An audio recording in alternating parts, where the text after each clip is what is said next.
दोस्तों इंस्टाग्राम पे अभी तक आप लोगों ने फॉलो नहीं किया तो फॉलो कर लो @Techy नोट्स के नाम से। वहाँ पे हम दोस्तों समय से पहले ही काफी सारे फोन के पोस्ट ला देते हैं, जैसा कि OnePlus 8 और OnePlus 8 Pro का भी हमने एक हफ्ते पहले ही पोस्ट ला दिया था, तो जरूर से उसे फॉलो कर लेना। लिंक दोस्तों आपको मिल जाएगा डिस्क्रिप्शन में। दोस्तों मैंने सुना है कि यार मार्केट में नया आईफोन आया है। जी हाँ दोस्तों, iPhone SE 2020 यहाँ पे आ चुका है, जो कि मार्केट में फैल चुका है और काफ़ी सारे एप्पल के फैन बॉय जो हैं वो उसके पीछे लग चुके हैं। लेकिन मैं दोस्तों बोलना चाहूँगा, थोड़ी देर वेट कर लो, इस वीडियो को देख लो और बताओ उसके बाद कि आपको ये लेने का फ़ोन मन कर रहा है कि नहीं, क्योंकि कुछ चीज़ें मैं आपको जो बताने वाला हूँ उसके बाद आप हो सकता है इस फ़ोन को लेने से रुक जाओ। जी हाँ दोस्तों, let's get straight into this video.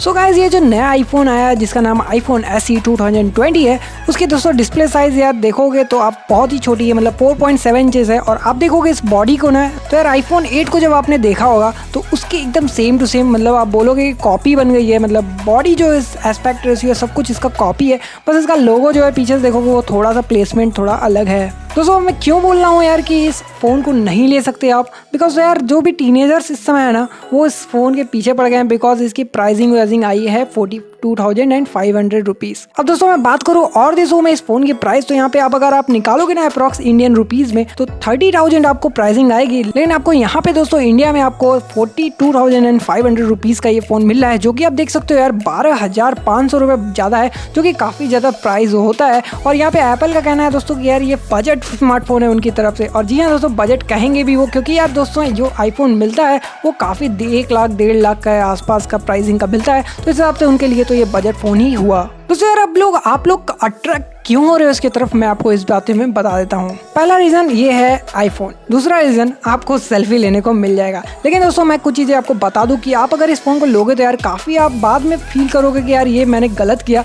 क्योंकि यार देखो, जब जी जनरेशन जो भी है हमारी, जो कि जेड जनरेशन आप कह सकते हो या फिर जी जनरेशन कह सकते हो, वो दोस्तों यार आप इस समय सारे यूजेस कर रही है, मतलब सोशल मीडिया यूज़ करती है, आप इंटरटेनमेंट कॉन्टेंट काफ़ी ज़्यादा लेते हो, दिन भर में आप यूट्यूब वीडियोज़ देखते हो, मूवीज़ देखते हो। तो जब आप इस फ़ोन को लोगे यार तो आपका ये जो एक्सपीरियंस है ना वो काफ़ी ज़्यादा ख़राब होने वाला है।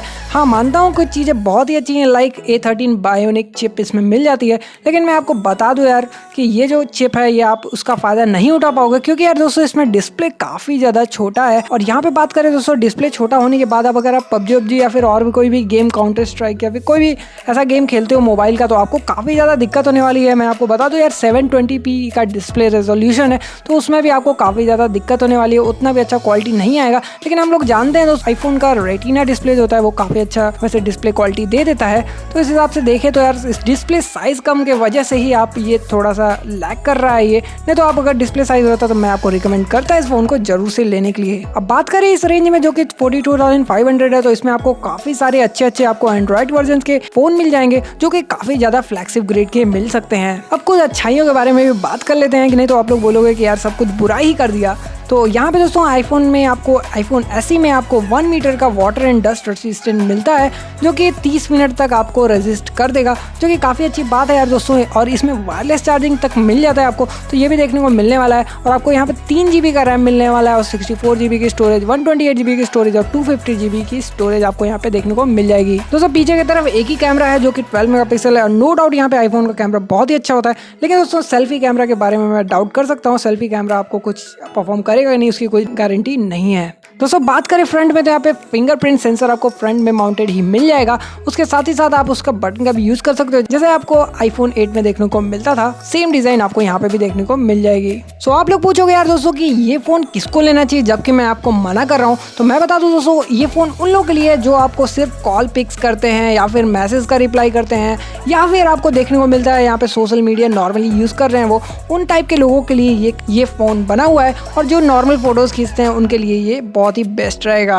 बाकी मैं बात करूँ आप लोग के लिए, तो यार जो भी टीनेज है वो इस फोन को ना ले तो ही अच्छा है, क्योंकि आप बाद में पछताने वाले हो, क्योंकि आपको स्क्रीन साइज कम मिलेगा, परफॉर्मेंस तो मिल जाएगी, लेकिन आपको काफ़ी चीज़ों के साथ रिग्रेट करना पड़ेगा। इंटरटेनमेंट आप जो कंज्यूम करते हो वो काफ़ी बेकार एक्सपीरियंस हो जाएगा आपका, और यहाँ पे काफ़ी चीज़ें आपको बेकार लगने वाली हैं। तो मैं बोलना चाहूँगा यार कि अगर आपको लेना ही है तो इस फ़ोन में आप कोई अच्छा एंड्रॉयड ले लो, या फिर अपना थोड़ा सा बजट बढ़ा के iPhone XR ले लो, तो उसमें भी आपको काफ़ी अच्छा स्पेक्स देखने को मिल जाएगा। सो गाइस यही था छोटा सा वीडियो, आपको कैसा लगा आप जरूर से बताइएगा, कमेंट सेक्शन में बताइएगा। आप अगर इस फ़ोन को लेना चाहते हो तो यार आपके क्या ओपिनियन है, आप किस लिए इस फ़ोन को लेना चाहते हो, और जरूर से हमें कोई सजेशन देना है तो आप दे सकते हो कमेंट सेक्शन में। तब तक के लिए दोस्तों take care, goodbye, this is Harshit, you are watching techy note. दोस्तों take care and good bye.